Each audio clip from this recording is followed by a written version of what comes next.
কারো কাছে ৭০,০০০ টাকা ছিল, কিন্তু বছরের শেষে গিয়ে আর ৭০,০০০ টাকা নেই। রমজানের ১ তারিখে তার কাছে ৭০,০০০ টাকা ছিল, তার উপর জাকাত ফরজ হয়েছে। এখন জাকাত ফরজ হওয়ার পর শর্ত হলো ১ বছর পূর্ণ হওয়া। তো পরবর্তী বছরের রমজান যখন আসলো, রমজানের ১ তারিখ আসলো, তার কাছে আর ৭০,০০০ টাকা নেই। হয়তো কোনো সমস্যার কারণে ব্যয় করতে হয়েছে, বা একটু মানে কোনো কারণবশত টাকা কমে গিয়েছে। এখন সে কি জাকাত আদায় করবে কি করবে না? তার উপর তখন জাকাত ফরজ নয়। তার উপর তখন জাকাত ফরজ নয়। একজন ব্যক্তি রমাদানের ১ তারিখে তার উপর ৭০,০০০ টাকা ছিল বা ৫ লাখ টাকা ছিল।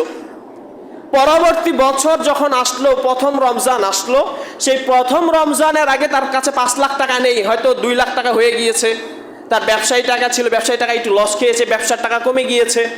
অথবা তার কাছে ৭০,০০০ টাকা ছিল, ৭০,০০০ টাকা থেকে পরবর্তী রমজানের ১ তারিখে তার টাকা কমে গিয়েছে, তাহলে তার উপর জাকাত আসবে না। এবার আসি নাম্বার ২।